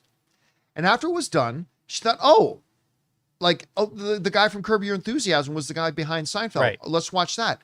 And she started watching Curb Your Enthusiasm, and one of the first things that jumps out at you, it's in 4:3 aspect ratio. Yeah. So it feels weird that was 25 years ago, but I guess that makes sense. All right, what's next? And then he says 95, 30 years ago was Mad TV aired for the first time. Alex the Cool, hello all. So we have Jimmy C and we have Sino. Allow me to add K Biggie, which is Catherine Bigelow. Have a great day. She is truly She is K Biggie. one of the, and she does not make a lot of films, No, but when she does, you pay attention. Detroit, Hurt Locker. Now she's got this new one coming out. What's the name of it again? With the nuclear war, maybe breaking out any minute now. I forget. The trailers are out. Looks great. She is to be taken seriously, man. She is one of our best directors. And her and her and James Cameron used to be married. Yep. As a matter of fact, House of Dynamite is what it's called. Bad title, by the way. Bad title for a movie, but the movie looks ridiculously good. All right, what's next? Jarrett. Hey, John, pleasure meeting you last night, but I have to apologize. I was misinformed when I mentioned Indiana having several Tim Horton locations. Apparently, it's just one in Fort Wayne, Indiana. Ways off from where you'll be today. I'm very sorry for that. So somebody told me there were Tim Hortons. Now, I know there are some Tim Hortons in New York State and Buffalo particularly, but I didn't even know there was even one in Indiana. So that's a very good thing to know. I feel like I've seen them in an airport once or twice in America. Oh, okay. That's interesting. All right, what's next? The Dark Nick. Rob, White Devils looks good. The trailer was super creepy and made my skin crawl. Can't wait to check it out. So I'm getting ready to start the original Star Trek series for the 60s Star Trek. Any words of wisdom? Also, is the animated series any good? Well, I mean, we can kind of answer last that. question. It is not any good. No. And yeah, I'm going to go to that premiere Nice. for White Devils. I'm looking forward to I seeing think. that. And just look, my best piece of advice, if you're going to sit down and watch the original series for the first time, is keep in mind this was the 1960s that they were making it. That's a very important thing to keep in mind because, yeah, the visuals don't hold up. What do you want? It's but just prepare yourself for that. You know you're on a set and it's made of wood. All right, what's next? Anonymous, hey John, with Peacemaker now in the rear view mirror, when do you think we'll get our first look at Lanterns? I'm pretty sure Gunn said they were looking at an early 26 release, maybe a trailer by the end of the year. I cannot wait for the show. Yeah, I think it airs at least by March. I agree. I think we get it at least by March because we know it's going to be coming out before Supergirl, and I believe that's coming out in July or June or July of 2026. And if it does come out, say February, March, yeah, I wouldn't put money on getting our first trailer by the end of the year, but I wouldn't bet against it either. So I think it is possible we could get our first look at Lanterns before the end of the year. All right, what's next? Curious Chris says, got around to watching the new Naked Gun. I watched the OG not too long ago and was very entertained. Thought this one was absolutely hysterical. Start to finish, I was giggling like a gleeful child. By the way, I'll never look at snowmen the same way again. That was shockingly hilarious. Did you see that one yet? I still haven't. I had tickets for it a while back, and then I couldn't make it that night. And then yeah. The snowman sequence, I won't say much, is ridiculously hilarious. Here's the thing about the Naked Gun to me. I thought overall the movie was extremely funny. I enjoyed it. I did find that the third act lost steam though. Like the novelty of the movie wore off about 2/3 through it. Now, that's fine because the first two acts of the movie are so unbelievably funny that I was still giggling when the movie was over. So even though I think the third act's a little bit weak, overall still a really, really hilarious film. All right, what's next? Think Pink Panther. What's more likely, Blue Beetle or Martian Manhunter pops up in Lanterns? Thanks for many years of edutainment. Neither, but I guess I'd go with Martian. No, I'd go with Blue Beetle. I'd say if one was going to appear, I think it would be Blue Beetle. I'm I'm in the minority amongst my fellow DC fans. I have never liked the Martian Manhunter character. I've always found it to be a really lame character. So I have no desire to see Martian Manhunter at all either. But considering that James Gunn has referenced Blue Beetle a number of times and talked about Blue Beetle a couple of times, I think if somebody came to me and said, hey, I can guarantee you either Blue Beetle or Martian Manhunter is going to be in the Lantern series, which one do you think it is? I would put my money on Blue Beetle. You think it's Ted Kord? Like No, probably the Jaime Reyes one. Okay. But either way, I don't think it'll be the real answer is I don't think either of them. But if it was going to be one, I think it would be Blue Beetle. Gotcha. All right, what's next? Christian two-parter. It's been all over Facebook that Jim Carrey, we talked about this, is going to play George Jetson in a live-action adaptation. Is he too old, as George is only supposed to be 40? And everyone is saying Danny DeVito should play his boss, Mr. Spacely. I was just saying that. I know. What are your thoughts on Jim Carrey playing George, and do you think Danny is too old to now that the cartoon character looks like Danny DeVito 30 years ago? And Rob, will you be getting the Lego Speed Champions Back to the Future DeLorean? He might. No, I don't think Danny DeVito's too old to play Spacely, because really you make Spacely any age you want. Yeah, you can really make him any age. And like you want. said, this could be a time jump. He could be now in his 60s instead of 40s. Exactly. Like, look, if they say the Jetsons is an older Jetsons, then Jim Carrey can fit, and then all bets are off. I love Jim Carrey. I think he's one of the greatest of all time. But having a 64-year-old playing a 40-year-old, I don't know. It just doesn't seem like good casting. But again, if they're saying this is later on and George and Jane are now grandparents and stuff like that, yeah, that could totally work. So we'll see how it goes. All right, what's next? Rock Soldier says, I turned 50 today on October 16th.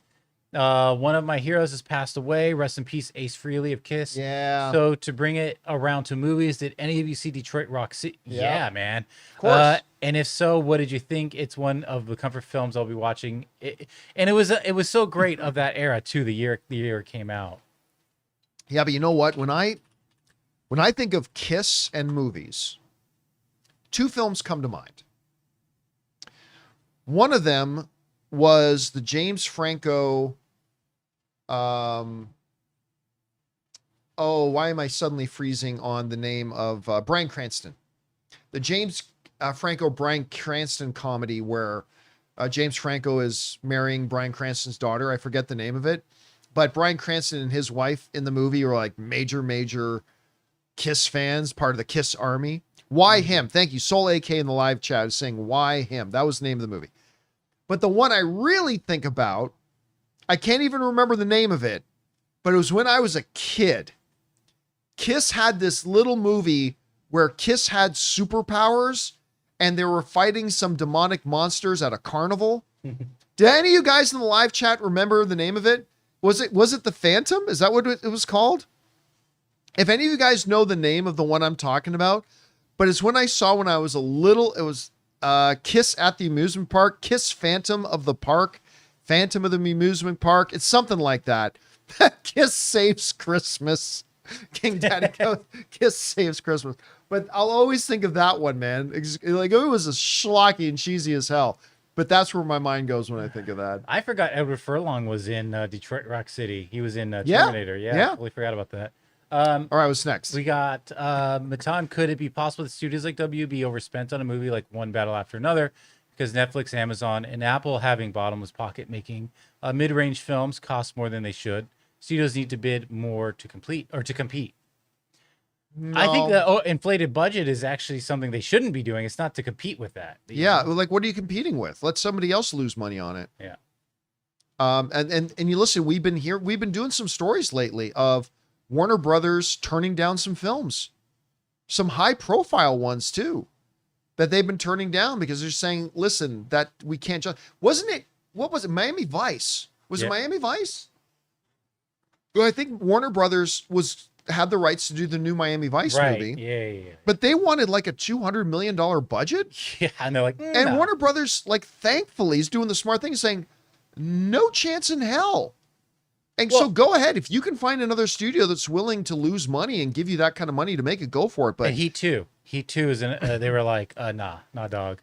Yeah, it's, I mean, they gotta be more sensible. All right, what's next? Kodo, met John at Chicago meetup, but had to leave for emergency. I wrote him to thank you, a thank you letter, and need the best email to send it. Would love help getting it to him. Bring on the filthy. Well, I mean, you can email me at john@thejohncampeashow.com. Yep. That's my email address, john@thejohncampeashow.com. All right, what's next? Okay, we got Ric Flair's Martini. Could Apple be a potential buyer for WBD if when the company splits? After all, they were the favorite to buy MGM before Amazon overpaid, and most Apple TV originals, especially the most watched ones, are seemingly produced by WB Television. And yeah, P.S. Well, I did it. Well, I listen, I did an open mic Ask Me Anything last night, and I kind of covered this again. You know, the story came out that Paramount did make a bid to buy Warner Brothers, and Warner Brothers turned it down. And one of the potential reasons I think that is because Warner Brothers may believe that if we split the company first, then just the studio and HBO side of it will get a lot more bidders. Because, like, say, Apple may have no desire to buy all the cable networks, so why would they put in a bid to buy Warner Brothers? But if they wait until after Warner Brothers splits them into two companies, then they could just bid on that. And I think if that does happen, I absolutely believe Warner Brothers, or I absolutely believe Apple becomes a player. And I think Apple becomes a player. I think Amazon becomes a player. I think Netflix becomes a player and a potential bidder for it. If Warner Brothers holds off and splits the companies out, I think you're going to see a lot of people lining up to buy the studio side. So, and I think Apple will be one of them. All right. All right. King Artos of Monteval. Hey, Campy Crew. I was a big fan of the TV show Sliders in the 90s. I liked it too. With all the reboots that had been made, is it time for a Sliders reboot? I think it would be awesome. Thanks, and bring on the filthy. I don't think so. No, but I don't think anybody would be interested. You know, they did the one, what was the one with the guy who jumps into other people's lives? That's Quantum Leap. Quantum Leap, yeah. I think the fate of Sliders, which was never that popular to begin with, I think it would very quickly assimilate the fate of Quantum Leap. I think it would get a one season and be done sort of thing. So I really just don't think there would be any. Although Jerry O'Connell could play, now that he's older, the John Rhys Davies Oh, that would be funny. role. By the way, you know what? That guy, I don't know why Jason Bateman, well, I know why Jason Bateman made it big because he's awesome. But I don't know why Jason Bateman could make it big and Jerry O'Connell never made it really big. Yeah, he had I some always thought he moments. was great. I love Jerry O'Connell. Yeah. I think he's wonderful. Anyway. All right, what's next? We got Dark Knight. John K-pop Demon Hunter is the K-pop Demon Hunter. These stupid idiots do not believe in the K-pop Demon Hunter. I cannot even not think of that anymore. It's so funny. Is the best animated movie of the year by a mile. Dare I say even better than the upcoming sequel to Zootopia, but we haven't seen that. The music alone should not be nominated for best song. I don't think I'm in the minority. I think it might be. I think it qualifies. Okay, number too. one, K-pop Demon Hunter is just not that good of a movie. I mean, listen, and I say that as somebody who is obsessed with the music in it. I love the music in K-pop Demon Hunter. Golden is fantastic. This Is What It Sounds Like is fantastic. And Your Idol. I believe all three of those songs, I'm not kidding. I believe all three of those songs could legitimately have a shot at being nominated for best song at the Oscars this year. I'd be shocked if they're not performed. I mean, well, Golden, 100% Golden will be performed. 100% Golden will. I will not be surprised at all if multiple songs from K-pop Demon Hunter get nominated. Again, pick any combination of the two. Idol, This Is What It Sounds Like, and Golden. All three are absolutely ridiculously wonderful songs. But the movie's not that good. I wanted to like it because I am obsessed with the music in it. I pop on the videos on YouTube way more than I should admit that I do. But the movie's not actually that good. But whatever. It's insanely successful. It's definitely going to be getting franchised, all that kind of stuff. And it will get nominated for best song I'm not sure which of the three. And I even think there's a good shot it gets multiple nominations for best song. So we'll see where that goes. All right, All what's right. next? This is a very broad question, but I guess we'll do our best. John H. says, how do you feel about the future of film in terms of the direction the industry is going, theaters dying, rise of AI, etc.? Very broad, but Yeah, that question gets asked every year with different context. Movies are dying because VHS is here. Movies are dying because DVD's here. Movies are dying because Blu-ray's here. Movies are dying because this is here. Now, it's always the same thing. And yet here we are, 20 years. I mean, listen, I was answering this question 20 years ago when I was doing the movie blog, and here we are 20 years later, and it's still being asked. Now, that being said, it is true that movie theaters today face different challenges, and movie theaters today have never been as self-sabotaging as they were. The studios themselves are shooting themselves in the foot. Half-hour trailer times, the price of going to the theaters, shortening theatrical windows. I mean, again, I've said this before, I'll say it again. Whether it's 10 years in the future or 150 years in the future, when you visit the gravesite of movie theaters, the gravestone will say death by suicide. The industry's killing itself. Now, I believe they can fix it. I hope they will fix it. But again, these are the same questions. We've been asked this question every single year for 20 years, and yet here we still are. All right, what's next? Wade recently went to see Black Phone 2. Unfortunately, I wasn't too crazy about it. I didn't think it was bad, though, either. It had some big strengths, but overall, I felt like it was trying to chase the Nightmare on Elm Street vibe, which is a classic. Again, because I've been literally traveling in the van getting home, so I haven't had a chance to go and see it. But I am excited to see it, but you're not the only one who didn't like it. Rob didn't like it either. It seems like the majority of people did like it. But I mean, again, the trailers to me definitely gave off Nightmare on Elm Street vibes. 100% it did. But I'll look forward to see it for myself. All right, what's next? Wade follows up when and or if it happens. We are officially just under 2 months away from the official teaser of Avengers Doomsday. I'm psyched. That's if it indeed is playing. That's if the report that they're going to remember. We talked about this on the show a few weeks ago. There was a report that came out that they're going to attach an Avengers Endgame, our first look at Avengers Endgame, or Avengers Doomsday, I should say, with Avatar: Fire and Ash. We'll see. Disney has not confirmed it, but I believe they will, but we'll see. All right, what's next? Jason Love. Hi, John, longtime viewer of both you and Rob. I recently moved to Denmark from South Africa. Oh, wow. To pursue a PhD by myself. Your show continues to give me a sense of routine in the evening, just as it did at home. And it's obviously intensely like intellectual exercise watching our film based, has doesn't even come close to the PhD you're studying, Do you know that studies have been done and shown that by watching the John Campea Show, your IQ goes up by 70,000 points? That's crazy. Well, then he'll have no trouble getting science, that PhD. Folks. Yeah. It's science. Honestly, congratulations on the move. Best of luck on pursuing your doctorate. I know what that's like because I've been married to somebody who had been pursuing her doctorate for a while before finally getting it. So good on you, and I wish you the best of luck with it. All right, what's next? Corey, I wanted to thank you for being a positive light. I work in politics. It is difficult and filled with negativity. I go to the movies because it's an escape, but so many voices out there are purely negative about movies. Really appreciate your positivity. I mean, yeah, listen, I love movies. That doesn't mean I'm not going to say, like we were just mentioned, Kraven the Hunter. It's terrible, all that kind of stuff. I mean, not everything is great and wonderful, and we talk about it when it's not, and it's unfortunate when something doesn't work for us. But, I mean, Rob and I talk about this a lot. I honestly want every movie to be great, and I hope that people love movies, even the ones I don't like. Like, okay, I don't like K-pop Demon Hunters, the movie. Again, the music I'm obsessed with. But that doesn't mean I don't want other people to love it. I hope everybody loves it. If I don't like Black Phone 2, I hope everybody else does. And I may hate Kraven the Hunter, but I hope people who watch it for the first time enjoy it. That's the difference. And so I'm definitely not going to love everything. I certainly don't love everything, but I want everything to succeed. And I want people to love the things they go to see, even if it's stuff that I don't. Anyway.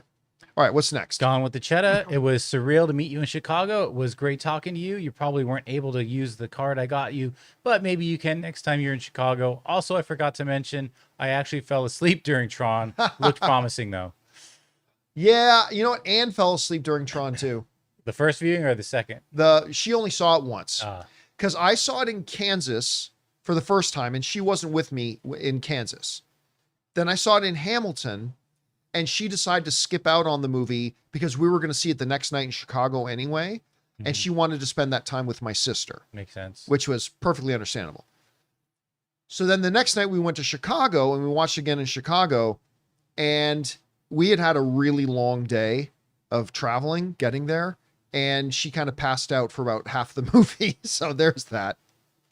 All right, what's next? We got a few more here. Patrick said, I saw Tron Ares and had a good time watching it. The effects were awesome. The one thing I kind of wanted in a Tron movie was Tron. I know they wanted to tell their own story, but to me, you have to have Tron in a Tron movie. Do you though? No, but it would have actually been nice to see him. I mean, they didn't even really have him in Legacy either. I mean, he was kind of there. But anyway, I mean, listen, I agree that it is weird to have a movie called Tron and you don't have Tron in it. It's kind of like having a Bourne movie and Jason Bourne wasn't in it. Oh, wait, Right. They did do that. So it is pretty weird having a movie called Tron and Tron not in it. But I'll be honest with you, I'll bet you anything if you did a census of people, I bet 95% of people don't even realize Tron is the name of a character. Well, exactly. They think it's the world. They think it's the world. Yeah. And in real, it's the world of Tron, but I mean, Yeah. I bet you 90% of people don't even know that Tron's a character. If they wanted to be accurate, it would have been called Dillinger Ares, but nobody would know what that is because if you don't even know Tron as a person, you're not going to know that Dillinger was the company. You know what I mean? Yeah, somebody in the live chat, I mean, I get it. Legacy of Kain in the live chat is saying, just don't name it Tron. Well, that's dumb. Just call it Ares. Like, that's the whole IP. That's the Yeah. whole brand. Listen, I guarantee you 99.9% of people did not come out of Tron Ares going, but wait a minute, Tron wasn't in it. A lot of people have never seen the Nobody first. cares. Nobody cares. You're lucky if they saw the second. All right, what's next? The axe of Dennis is swinging and the axe of Zaslav is swinging and the belts are tightening. But I'll budget $5 to post a comment. John, AMC A-List, HBO Max, Disney Plus, Apple Music, several other subs have been slashed in an effort to save money. I'm on the outside looking in for a while. Listen, that is the ongoing dilemma that the industry is facing. I still believe that, first of all, AMC A-List is the number one. If you have to pay one thing for an entertainment thing, get AMC A-List, because that's saving you the most money for sure. I mean, AMC A-List is great. I have a lot of critical things to say about AMC, but AMC A-List is the greatest thing ever, the greatest gift the movie gods have ever given to the people. It's a fantastic program. That said, I still believe that the price for Netflix is a very reasonable price when you consider what you get.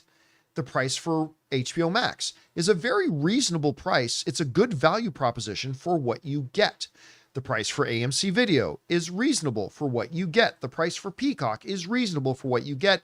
The price of Paramount Plus is reasonable for what you get, and on and on. The problem is when you add them all together.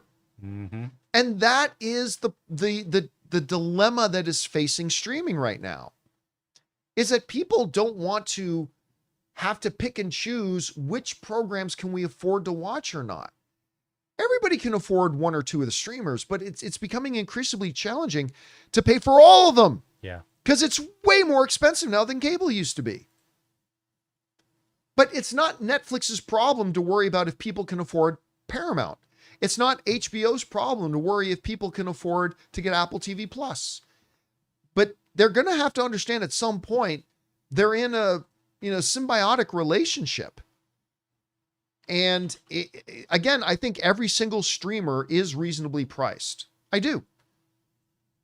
But streaming as a whole has become too expensive.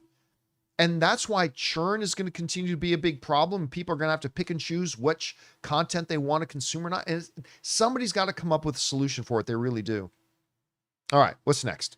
All right, we got Dodger who says regarding the center in the GL show, Darwin Cook used the center as a story to bring the Justice League together. Is this the future Gunn tease? We talked about that a little bit earlier on. It's possible. Sure. It is possible. Again, I don't think that's the way they're going, but it would not be inconsistent with James Gunn's sensibility. So that's very much a possibility. I think you're right about that. All right, here's our final tip here. If Stubble McShabe, if they want to make a Lando movie, they should adapt the Scoundrels Legends book. They could easily move its setting from between episode 4 and 5 and set it earlier. It's basically Ocean's 11 Star Wars style. Features Lando, Han, Chewie, and 8 others. Yeah, I read several of the Lando books and stuff like that. And there are some good stories in there that you absolutely could base it on. And listen, Lucasfilm has shown that while all the Legends stuff is not canon, they have been very free about cherry picking out elements from it to bring into canon. Right. And they could definitely do that here. Now, what I believe, though, is that Donald Glover and his brother have been writing an original story, which is great, too, because he is an award-winning writer. He writes good stuff. Yeah. So I'd be good with either of those. Again, for the record, I don't think a Lando movie is going to happen, but I'd be absolutely excited to watch it if it did. So we'll see where that goes. And all right, guys, that'll do it for today's installment of the John Campea Show. Thank you so much for being here and making our little show part of your day. Big special thank you to all you guys who sent in questions. Number one, because you gave us great fun things to talk about. But number two, you supported this channel as you did it. And all of us involved with the show. Thank you guys so very much for your support. Again, big thanks to Robert Meyer Burnett for being here. Our technical producer, Jonathan Voico. See you guys tomorrow. My name's John Campea. And until next time, my friends, go Jays.